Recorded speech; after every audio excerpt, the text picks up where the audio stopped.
तो इस वीडियो में हम क्या देखने वाले हैं, photosynthesis and in desert plants. तो जो डेजर्ट प्लांट्स होते हैं, जो डेजर्ट में उगने वाले प्लांट्स होते हैं, वो फोटोसिंथेसिस कैसे करते हैं।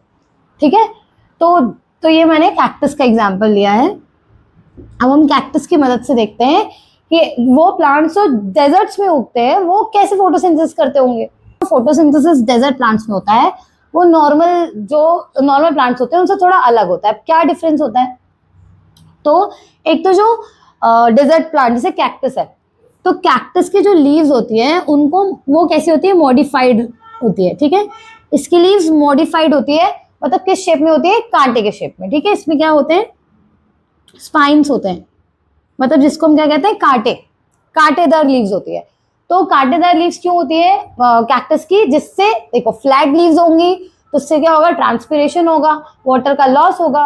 तो वाटर के लॉस को रोकने के लिए इसमें क्या होता है, स्पाइन्स बने होते हैं, मतलब लीव्स जो होती है वो कांटे के शेप में मॉडिफाइड होती है। ठीक, अब हम देखते हैं कि डेजर्ट प्लांट फोटोसिंथेसिस कैसे करते हैं। तो डेजर्ट प्लांट करते क्या है, रात के समय। ठीक है, डेजर्ट प्लांट क्या करते हैं, रात के समय क्या करते हैं, रूट से, मतलब सॉइल से, ठीक है, रूट्स की मदद से सॉइल से क्या लेते हैं, सॉइल से ले लेते हैं वाटर। स्टोमेटा ओपन किया है तो सराउंडिंग में जो कार्बन डाइऑक्साइड है ये उसको क्या कर लेते हैं, रात के समय स्टोमेटा की मदद से कार्बन डाइऑक्साइड अंदर आ जाता है। ठीक है, अब क्योंकि ये कैक्टस है, ये इसकी स्टेम है, इसकी लीव्स नहीं है। ये जितना भी पोर्शन आप ये देख रहे हैं ये सब स्टेम है, ये स्टेम है, और इनकी स्टेम में ही क्लोरोफिल है। ठीक है, स्टेम में इनके पास क्या है, क्लोरोफिल है। ठीक, और ये अपना क्या करते हैं, रात को स्टोमेटा को खोल देते हैं। स्टोमेटा खोल देते हैं तो ये सराउंडिंग से कार्बन डाइऑक्साइड भी ले लेते हैं। ठीक है, तो स्टोमेटा की मदद से कार्बन डाइऑक्साइड भी अंदर आ जाता है, water and carbon dioxide water और मिलकर ये क्या बनाते हैं, ये एक इंटरमीडिएट कंपाउंड बनाता है। इंटरमीडिएट कंपाउंड जिसको हम कहते हैं, इंटरमीडिएट प्रोडक्ट बनाता है जिसको हम कहते हैं मैलिक एसिड। क्या बनाता है ये, मैलिक एसिड बनाता है। तो अब हमें ये पता है कि कंप्लीट फोटोसिंथेसिस करने के लिए तो हमें क्या चाहिए, सनलाइट चाहिए। ठीक है, अब सनलाइट रात को तो होगा नहीं, तो ये क्या करते हैं, रात के समय वाटर और कार्बन डाइऑक्साइड की मदद से एक इंटरमीडिएट प्रोडक्ट बना के रखते हैं जिसको हम कहते हैं मैलिक एसिड।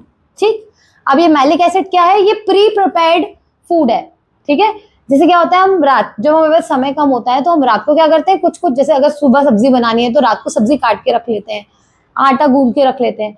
तो ये क्यों होता है, सुबह जैसे ही सुबह होगी तो हम जल्दी जल्दी खाना बना लेंगे। तो ऐसे ही ये क्या करते हैं, एक रॉ मटेरियल टाइप का प्रोडक्ट बना के रखते हैं जिसको हम इंटरमीडिएट प्रोडक्ट कहते हैं, मैलिक एसिड। ठीक है, अभी ये कंप्लीट फूड नहीं है। ठीक है, ये पहले से प्रिपेयर किया गया एक प्रोडक्ट है जिसको मैलिक एसिड कहते हैं।